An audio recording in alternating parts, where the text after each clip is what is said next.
let's start with a left back. You touched upon it earlier, Paul. Let's not beat around the bush.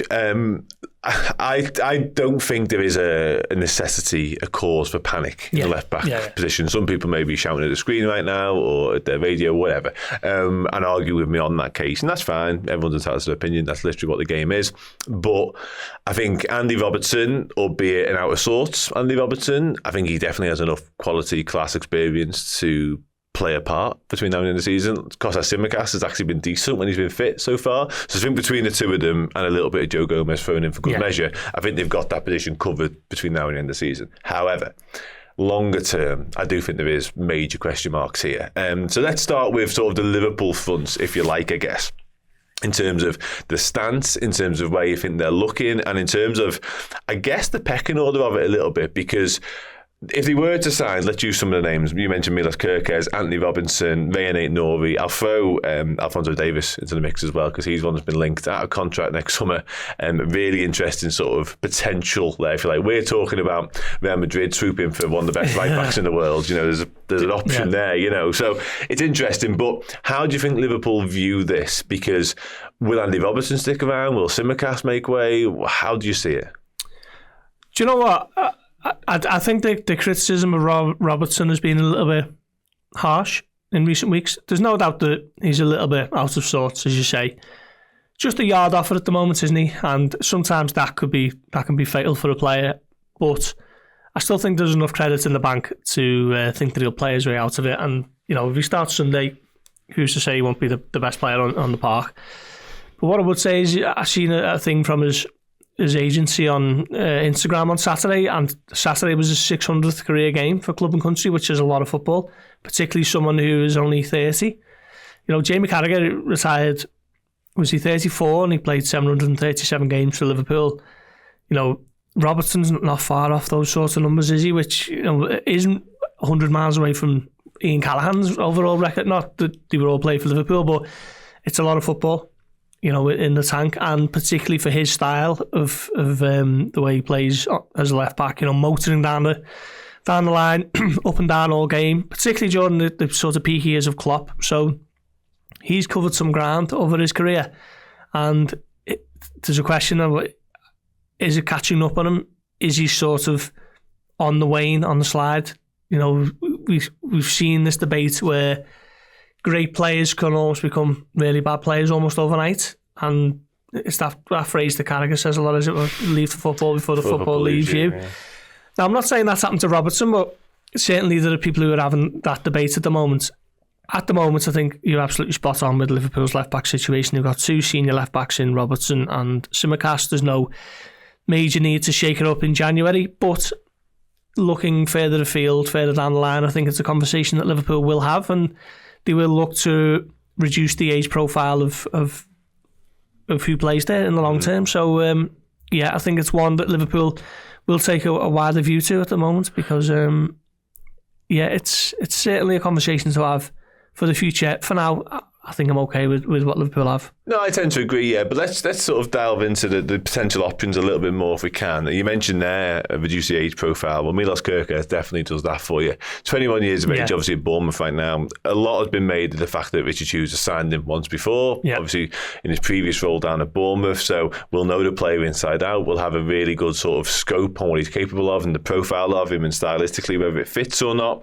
So yeah, this is one that feels as though it ticks a lot of the boxes, really. Oh yeah, undoubtedly. And you know, the thing is, you know, for a club like Bournemouth, they can sort of bring in a player, and if it doesn't quite work, then it doesn't quite work, and then you move on. But with Liverpool, they have to be a little bit more careful, I guess, and make sure that there are no major risks when it comes to the transfer market, and that's probably why they've got such a good recruitment record over the last sort of 5 years. There's not many players you'd look at and think they were, certainly for decent money, you think they were a bit of a flop. So yeah, I think Liverpool will have been looking to see how Kerkez is getting on at Bournemouth before they sort of look twice, I guess, and that's the way it works. You know, Virgil van Dijk was the perfect example of that. You know, big clubs will have been waiting to see how he gets on further down the Premier League before they looked a little bit harder, and that's exactly what happened when he went to Southampton.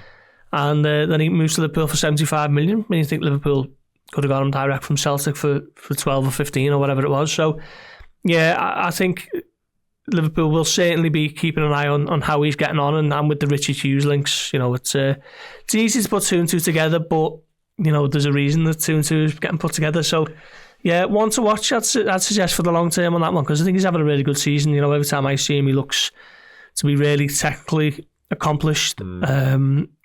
Good bit of pace to him, gets up and down, doesn't he? And seems to have that delivery with the final ball, which is so important for a fullback. Yeah, he's got a hell of an engine on him, as well, which I think helps playing that role. Certainly, as you mentioned earlier on, the way Robbo did, and potentially can still do in the future. Anthony Robertson, listen, as auditions go at Anfield, it wasn't a bad one, if truth be told, but the major red flag for me here is the age. I'll be honest, 27. And you wouldn't replace Tsimikas nor Andy Robertson, for my money, with a 27-year-old. Doesn't make any sense. Yeah. And funny, actually, Marco Silva got asked about him after the game on Saturday, and he sort of stopped short of suggesting that he's going to be the subject of interest, but also on the flip side, sort of opened the door for it a little bit. He mentioned it and then said, but I don't want to say too much about that.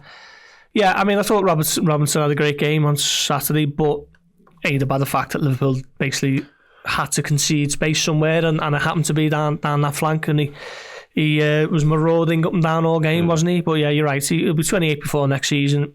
That's too old for Liverpool to go and be paying what, 30-40 million. I just don't see it happening. So I do think he's a good player, and he has come on leaps and bounds while he's been at Fulham, but like I say, the age is the big red flag. Yeah, I think if you knock 5 years off him magically overnight, we're having a different conversation, but it just doesn't really make any sense otherwise. One you raised your eyebrows at when I mentioned the name was Alphonso Davies. Free agent, ultimately, so there's a lot to like about that. 24, there are... In terms of his CV, it's there. It stands up to the test in that sense, I guess. He's played at the very highest level for a number of years now, of course, with Bayern Munich. I think Real Madrid are sniffing around him, of course, because he's going to be a free agent at some point. But there's a injury question marks about him, I'd say. There might be a wage question mark around him potentially as well, given what he's on now and what he definitely demands. But yeah, thoughts on this one? Yeah, maybe 3 or 4 years ago, you're looking at him being one of the best left backs in the world, and you probably him and Robertson. That sort of 2019-20 season. He was fantastic, really. For Bayern Munich, who won the Champions League, didn't he? That sort of weird tournament in Portugal when it restarted up. Yeah. So what age is he now? Sorry, 24 now. So he's still only 24. Okay, well, recently turned 24 as well. Yeah. So. Yeah, to be honest, I thought he was older than that. He seems to be around for a while, doesn't he? Because he's Canadian international. Yeah, I mean, he seems to be of a different profile to the other players who we're talking about in this conversation of, imaginary left-back transfers. So I think he'll be on a sort of wage that might preclude him from a move, because I think Liverpool are not shy of handing out big wages, but it's got to be for, I think, positions that are going to be, sort of big, what's the phrase, sort of high value, high ticket players, high ticket positions, and maybe left back isn't necessarily that in an Arne Slot system. No. Because I think it's been one of the most fascinating sort of tactical things of this season is how, more traditional the fullback role has become at Liverpool with Slot compared to what it was, certainly in Jurgen Klopp's pomp with Robertson and Alexander-Arnold getting 12, 15 assists each. Yeah, absolutely. Without a shadow of doubt, the left-back one. I know Trent, certainly early season, became a lot more sort of reserved in his nature and how he was playing. I do think we've seen signs recently, last night being a case in point as to what I think Arne Slot might have realised, or just allowed Trent to be a little bit more sort of adventurous. Yeah, maybe he has realised, you're right. Maybe he's thought, hang on, I didn't realise he was this good. Go and do your stuff. Why would you want to sort of shackle somebody like Trent? I'm not saying Arne Slot has done that, but there does feel like a slight shift in sort of freedom to Trent's game ever so slightly recently, which is interesting. Final one on the left-back front, I'm going to pose to you. Rayan Aït-Nouri, good player. Yeah. He fits the profile in terms of the age, the quality. From whenever I've seen him, he seems to be a player who certainly starters on the rise. Had a struggling Wolves at the moment. Obviously, just brought in Vitor Pereira, and he sort of announced it just before we started recording.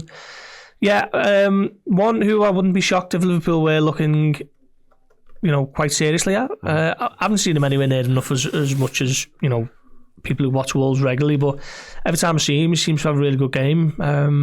I remember him doing really well against Mo Salah, one game at Molineux, and then they brought him off for Keanu Hoover, and then Liverpool get the winner down that side because Salah is able to sort of get a bit of space, and that might not have happened if Aït-Nouri had been on the pitch in that sort of form.